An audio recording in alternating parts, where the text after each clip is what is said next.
Hey, I'm Adam Godwin, and I'm more than logistics. All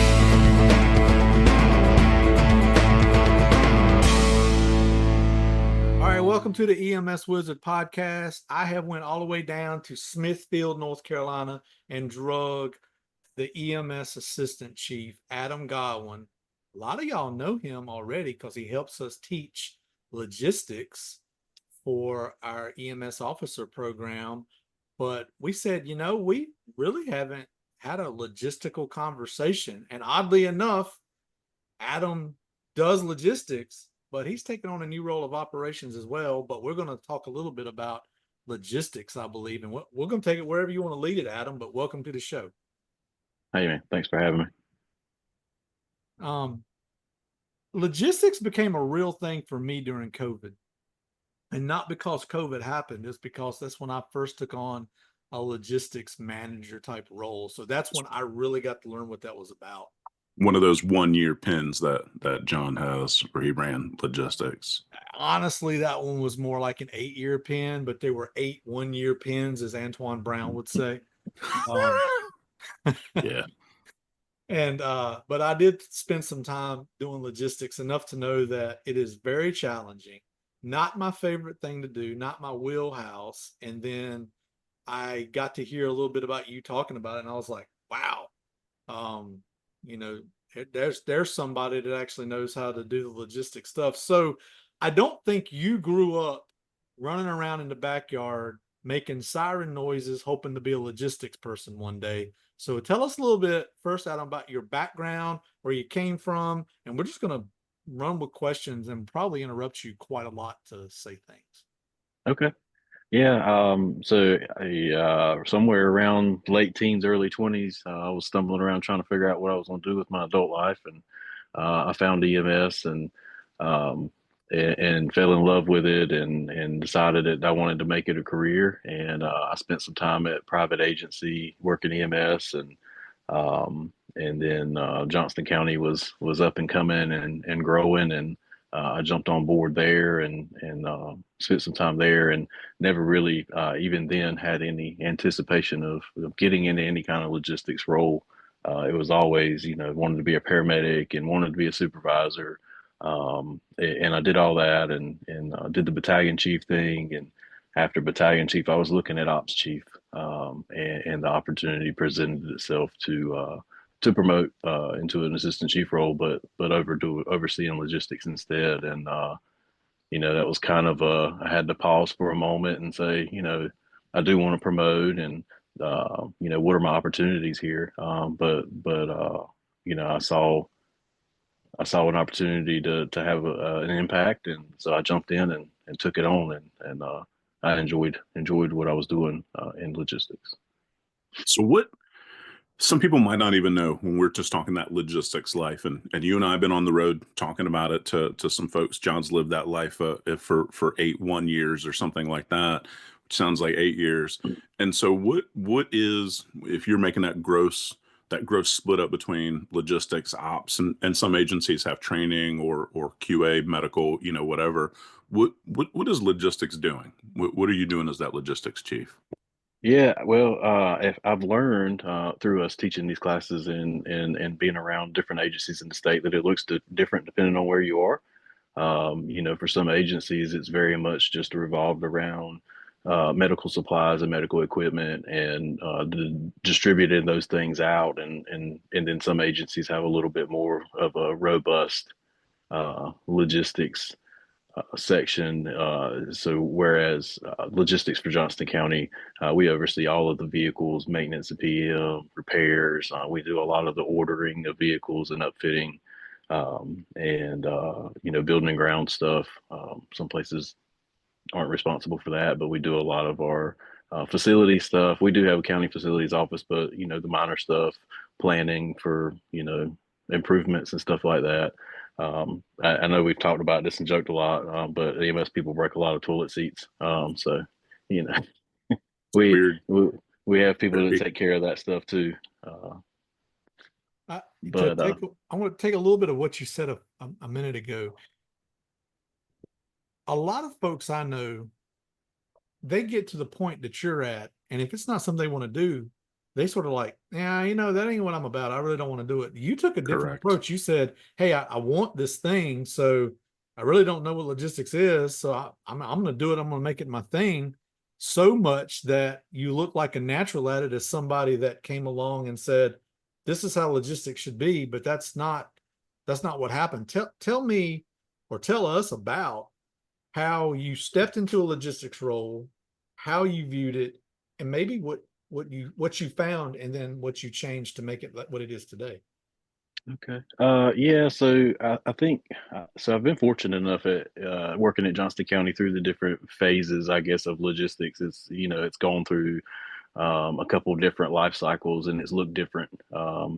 So we started out with on-duty paramedics and on-duty supervisors were handling the logistics and the ordering and stocking and stuff like that at the stations, and so I got to be a part of that. And then we started pulling and had designated people to do logistics. And whenever I got into that role, there was just a group of people, and their assignment was to handle all things logistics. And so I think for me, it was I try to take a really simple approach to things, and just common sense and what makes sense, and kind of saw what they were doing, and at some point figured out that I have a really logistical brain, and a lot of this stuff just made sense to me. And so I was able to kind of differentiate some roles and responsibilities and separate out and kind of build a structure, and kind of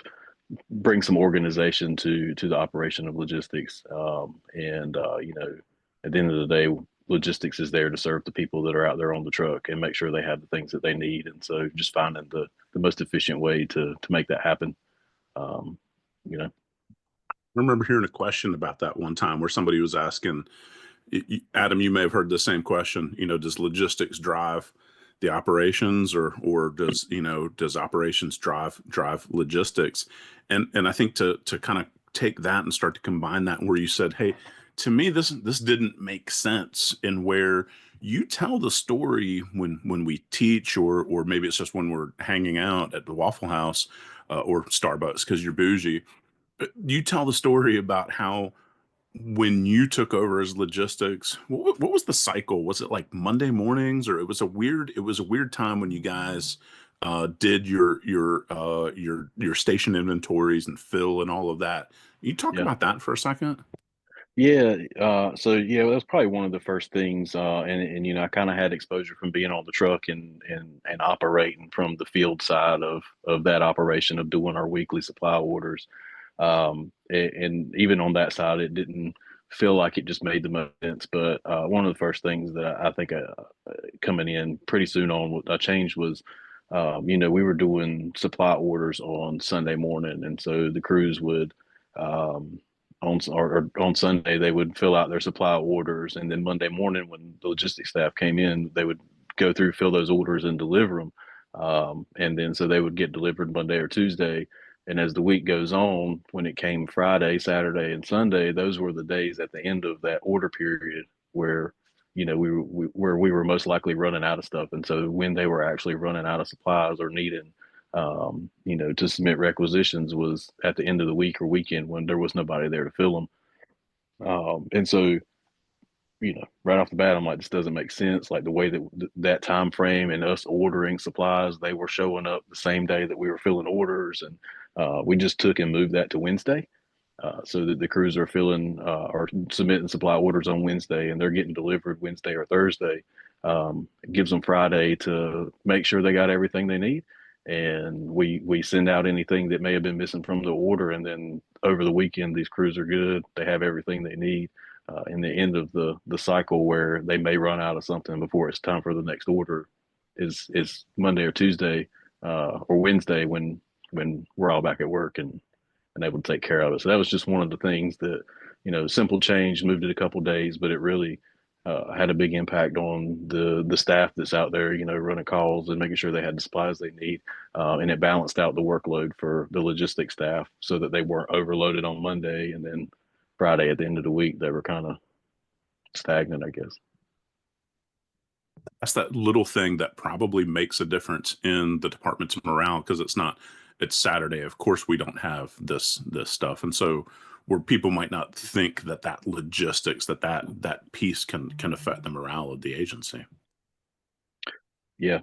Yeah. I mean, everything contributes to that. And, that's been one of the biggest things for me in logistics is, having a seat at the table when it came to equipment and facilities and how things operate and making things easier and make them make sense for the field staff, because that's where I came from. And, those are the people that I cared about, and I wanted to make things better for them.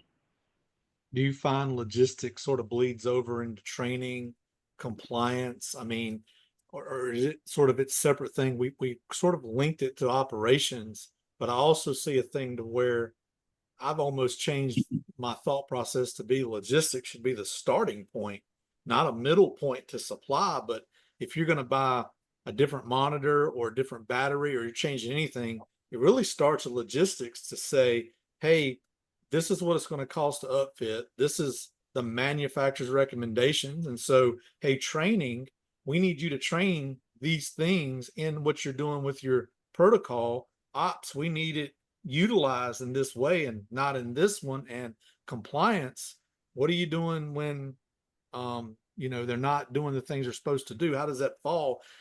Did you see that same do you have that same viewpoint, or is that just something I'm making up to myself? No, I mean, I think that's fair. I do want to go back and touch on what Terry said earlier about the question. Does operations drive logistics or logistics drive operations? And I think that's an unfair question, because I don't think any division of the department drives the other. I think the patients, the business, the needs, and as we grow as EMS, um, that's what's driving the skills and the care that we're providing. And I think that you can't really draw lines between logistics and operations and training. All of those things have to blend, because you can go buy the best equipment, but if you don't do the training part right, you don't get the results you need. And then it comes budgeting stuff and PMing. If you're not doing those things right, you don't get the results you need. But also, you can train all day long, but if you don't give them the good equipment, you don't get the results you need. So, uh, I sometimes, yes, I think that I think having a strong logistics helps you make informed decisions, and make good choices about where your agency goes and the equipment that you carry and how it's taken care of. But I think everybody's got to work together to reach that goal. Well, and I want to ask this. So were you doing logistics pre-COVID, or did you come in during COVID?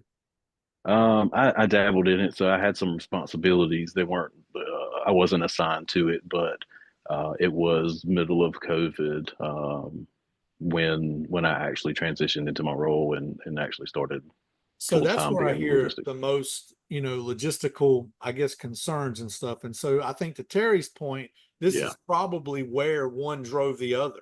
It's because when gloves became more expensive or you couldn't get your hands on stuff, it obviously began. I don't know. To me, in the agency I was in at the time, it certainly drove one another. So if you logistically couldn't get the stuff in, operations had to change a little bit of what they do. I think that's how we ended up in this whole use this N95 10 times, put it in a paper bag. Not going to yeah. find that in a chapter in a book nowhere, but I'm pretty sure that's what we did in 2020 and 2021. Yeah, yeah, and I think if you don't, and I think we were fortunate enough that we had an aggressive logistics team in that time, and we were able to think outside the box and make magic. Is something we do as paramedics, is make things happen when we don't have what we need. But I think that a lot of people got caught in those situations where they were making choices that they knew probably weren't the safest or the best, or didn't feel right because of the not having access to the safety equipment or PPE or whatever. So we did experience some of that, and everybody was scared, of that. But I think we did pretty good at doing the best we could, I guess, to take care of our folks. Well, and you feed right into another thing that impacts logistics is as a result of what happened a few years ago, you're still paying a penalty on trucks being available, right? So it went from safety equipment to just the being able to get vehicles and stuff. And I assume there's still a 18-month, maybe even longer backlog on getting new trucks delivered and stuff. So that becomes not a, hey, you know, when this medication is out, extending the expiration 30 days, that's looking through the lens of what are we doing within a 90-day period. Man, how does it impact logistics when you're having to look through an 18-month to 24-month period on a truck Yeah. that you're going to keep a little longer than you anticipated? Yeah, yeah, we talked about. It's one of the topics that I think we spend a lot of time in logistics class talking about because it is fresh and it's that's a scary thing for folks to deal with, and folks have made headlines because of the impact that they're feeling from that, and for an agency that buys a bunch of trucks a year,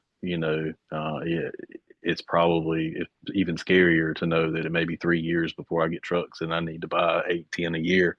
It's hard to imagine being down 30 ambulances, but yeah, man, if I've learned anything from my time being in logistics and taking care of that, it's always something.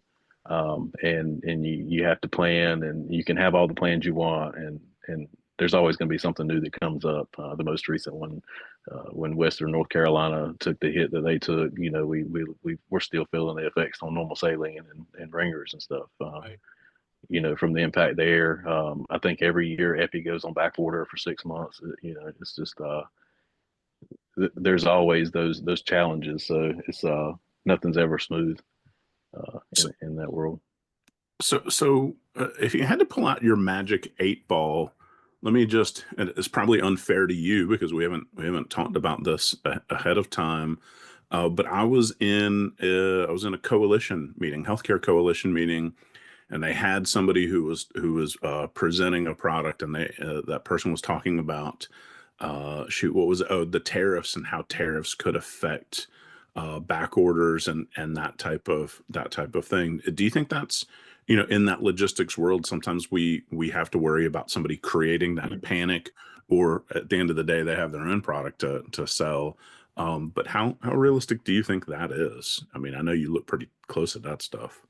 Yeah, I don't think it's unrealistic at all. I think everybody's kind of watching that to see how that's going to transpire.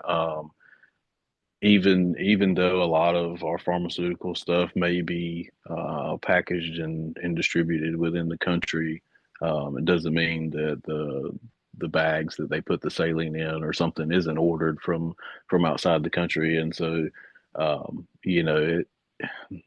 there's always that factor. I think back to when we were having the issues with cargo ships and delivering of supplies, and surprisingly had an impact on turnout gear or extrication gear and polo shirts, because the materials that they used to make those things in the United States was on ships coming from wherever, Taiwan, but that stuff always has the potential to have an impact on things that you may not expect, because I mean, when it comes to the logistics, man, we touch everything. So And because of that, I think to be a really good logistics person, it's about relationship building, right? Because you're now competing with I mean, the vendors aren't necessarily competing so much as you are from against the agencies to find out, hey, how can I get up your list a little bit more? So you're a little dependent on those relationships, I can imagine.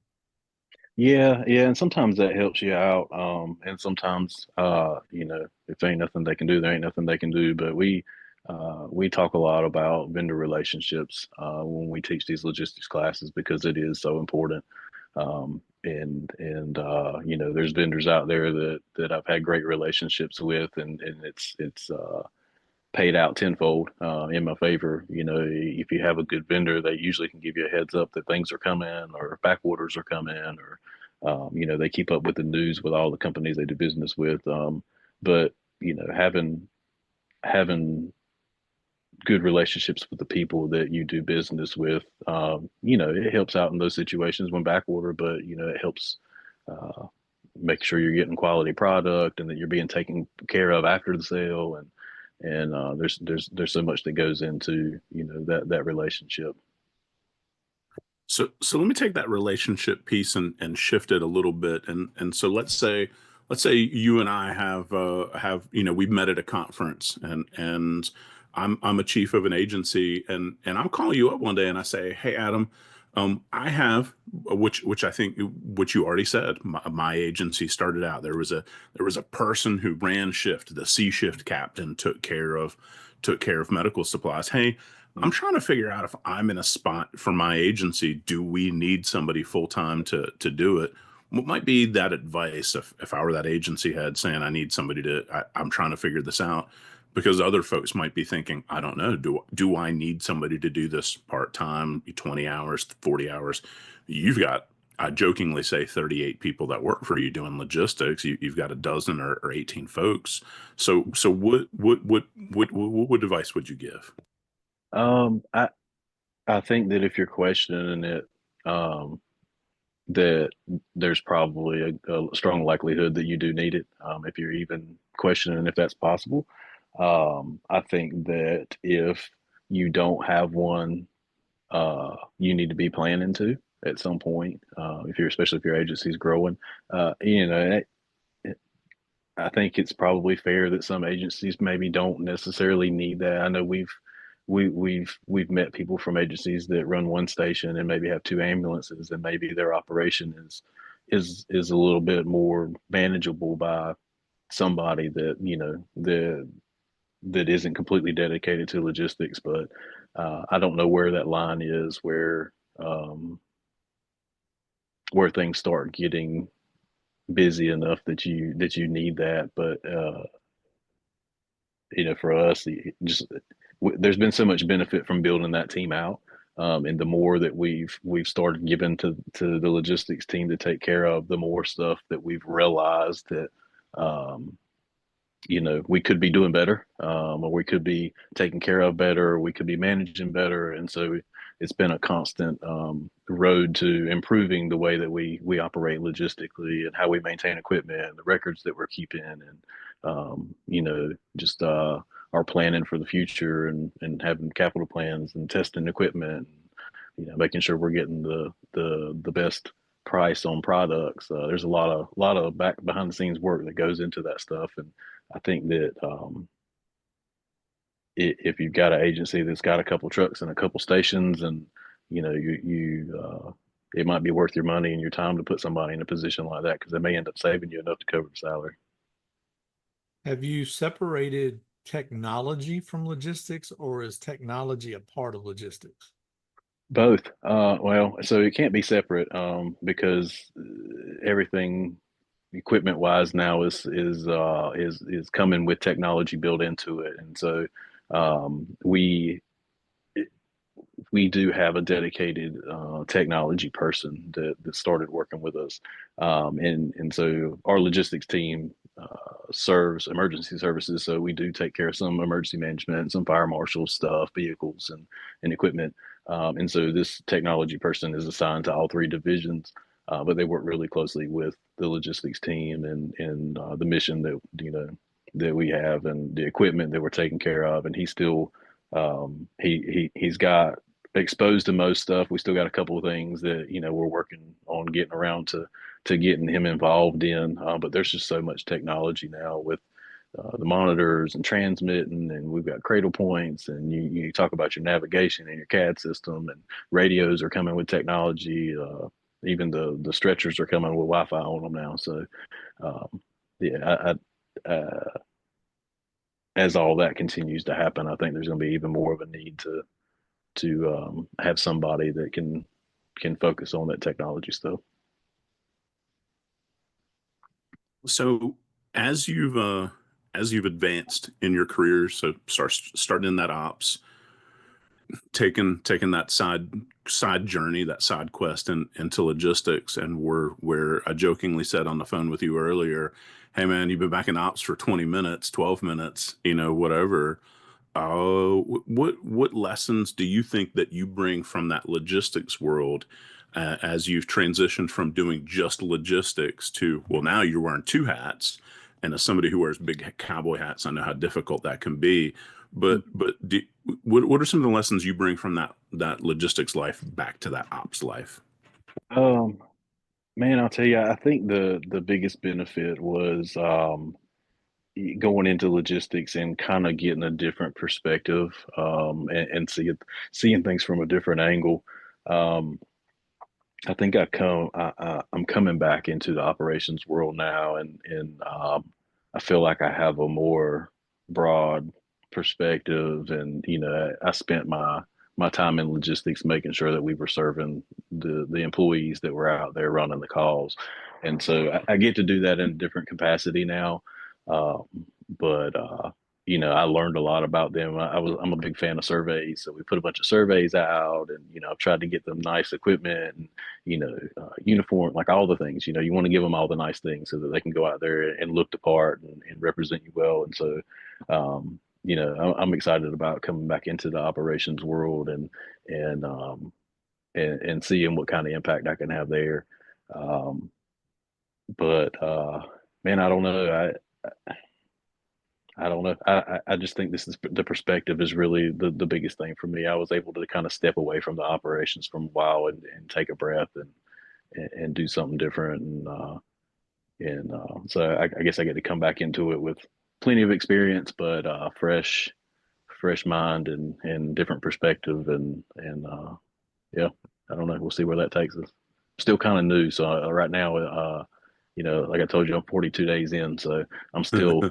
I'm still absorbing and taking it all in, and you know trying to get a good grasp of what all I've missed. What I did. And then you guys may end up cutting this part out, but so one of the things I did probably a couple of weeks ago. So I was about 3 weeks into coming back into operations. I signed up and moved myself to go ride on an ambulance one day, and I ain't been on an ambulance in 4 or 5 years. So. I was pretty excited about it, but really nervous. But I put myself with somebody that I knew was gonna push me out there and not give me a choice, but to immerse myself back into the paramedic world. So that was fun for me, and I think it was really cool for the staff to see that too, just to see my name on the schedule on a truck and hear me on the radio calling in a hospital report. So lots changed. Different lens to look through. Yeah, it's been a while. It's been a while since I've been out there, but I felt like I needed that to reconnect. So. What'd you do before you got in EMS? Yeah. So I started EMS when I was 20. So prior to that, I was in my college slash I worked retail stuff. So I did grocery store, worked at Walmart for a little while. Actually, Wait a minute. I've seen some all pictures. Weren't you all like an logistics stuff. Abercrombie and Fitch model or something? There was Pac, yeah, there Pac was New there Sun. was Kids on the Block had a lot of hits. yeah, Yeah, there was a lot of stuff like that going around when I was younger. I had Chinese food blonde, makes me sick. bleach blonde hair and baggy clothes, and yeah, it was a different time. Just missing that puka shell necklace, I think. Yeah, the shell necklace. The shell necklace. I forgot about that. I had one of those too. Oh, okay. My first exposure to anything logistics wise was in Franklin County. And I'm going to mention this guy's name because he recently retired there, Ronnie Wood. And Ronnie Wood worked his whole life at like a dealership. And I might get the dealership wrong. I want to say he worked at a Chevy dealership, GM dealership. And all he dealt with was parts. And he done it for so long. And then when he left there, I think the dealership might have closed or whatever, or merged or whatever, but he had all these decades of experience and came over to EMS. Now, he was like an EMT, might have been an intermediate, but he would tell you he wasn't a patient care guy. And he might not have knew what you do with any of that stuff, but he always impressed me that he always knew those item numbers. Like he could tell you, oh, that's item number 07568. Those are out. We're looking for that. You want 567 on that. He was like that. And I thought that was good. I kept thinking, I wonder if the dealership stuff he did made him better for logistics. And that's why I asked you that question is like, what prepared you, because, I don't think everybody can step in and do that. And I also came up, like, started with a grocery store and stuff, and I'm organized, but I don't know that I could do logistics. I didn't work at a dealership though. So, Well, it doesn't matter what position you're in. You got to have the support of the folks around you and above you, and you got to have a good team. And I think that if I didn't have a lot of those things, I don't think that I would have enjoyed my time in logistics either. But I had folks that trusted me and supported me in a lot of the missions, and I was able to do some cool stuff and spend some money on some nice things for the EMS people because of that. And that's where I got a lot of my satisfaction from. So looking, Go ahead. no, Terry, I would never speak over you. Not your Okay. show. Yeah. Thank you for being a guest on my podcast The other tonight. guest abandoned us. Yeah. So if you were to look back in time, and whether that's that new person coming in, whether that's that young teenage dirtbag looking at him with his frosted tips, what would be the advice that you would give? And that's just the funniest picture in my mind. I got to see yeah. him. You've got to. Obviously, you're not Facebook friends, eighth best friend. So what's the advice that you would give to that young leader, that person who's getting ready to make that transition? You mean into a logistical role or just As into the a EMS leader, profession? yeah, that As a EMS leader. officer, yeah. So my piece of advice that I give everybody, there's this motivational speaker named Eric Thomas, and Eric he does a lot of um, stuff for like sports teams and these Fortune 500 companies and stuff about doing motivational speaking. But he does this speech about being able to kill an alligator with your bare hands. And the speech is basically, if you want to kill the alligator, you wait till after it eats, when it's satisfied, and you take advantage of it then. And the whole thing is basically about staying hungry. And he asked the group, what have you eaten that's got you so full, or you had a little bit of success, and you feel like you've made it. So my advice that I give anybody in promotional stuff, and folks that are aspiring to be leaders, to always stay hungry. Don't ever get satisfied with what you've accomplished. I think one of the most frustrating things for me is to see people that set a goal lower than I think that they're capable of achieving, and being satisfied with reaching that goal and not going all the way. So that's it, man. That's for me, is just stay hungry. I've been January was 20 years I've been in EMS, and somehow or another I've been able to hold on for my passion for what I'm doing, and I still love EMS and love what I have to offer, and I still try to stay hungry, and I tell them all the time, if you're going to be so and so level, be the best of that level that you can be. So if this is the end goal for you, if you want to be a captain, be the best captain you can be. And so just out here trying to make it. Finish this sentence. Oh, Mad Libs. It's a really bad logistical day when. Shoo. I'll tell you, man, you get conditioned in EMS to be able to handle any kind of situation. The worst of the worst. I think for me, it's always any time that we're involved in some kind of failure, whether it's mechanical or not mechanical, equipment failure, or motor vehicle accident. I think it's probably the scariest call that I get. And a lot of times it's minor. We are out there driving emergency traffic, and there's a lot going on, and people can't drive anyway, and so there's a lot of risk involved in that. But I think that's probably the scariest thing for me, or whenever that happens, because there's other people involved and are people involved, and so fortunately, well, knock on wood, we haven't had anything too tragic, but I know the stories are out there, and you see it and it happens, and I think that would probably be one of the hardest things to deal with logistically. I mean, there's people involved, but that's a lot. All right.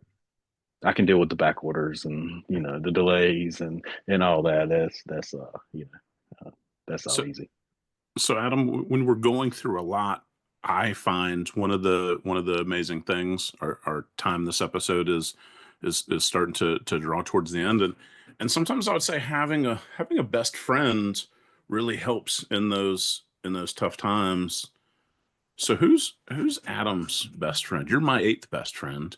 My real best friend's dead, but John. Well, yeah, I feel like in the years that I've been in this, I've been fortunate enough to meet a lot of really good people and a lot of good mentors. And you're the first guest that you guys had on the podcast is probably one of my longest standing mentors and friends in the business, and has really shown me the way on a lot of things, and taught me a lot of perspective. He's a lot more mild mannered and calm than I am, and has been able to help me hone in some of my skills as a leader. But the network that you build as a leader in EMS is very important, and I look to all you guys as part of this group, as friends of mine too, and a phone call away, and I don't hesitate to make those phone calls.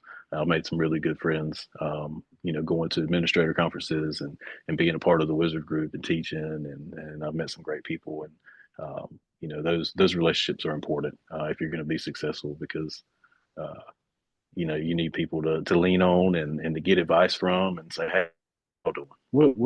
How are you guys overcoming this? And that's saved my tail more times than I could count. So I don't like to put numbers on it like you guys do, but I do consider you guys friends. And Terry, you're high up on the list. I'll give you that. I don't know what number I gave you, but It's it's high. definitely a good. Yeah. It's very high. You won 1 points with me last time I was down your neck of the list. So permanent points. Yeah. So. And for the record, I was on the first episode. So. Yep. That's what I was talking about. Yeah. I'm glad you caught on. Good catch. Stupid. Stupid.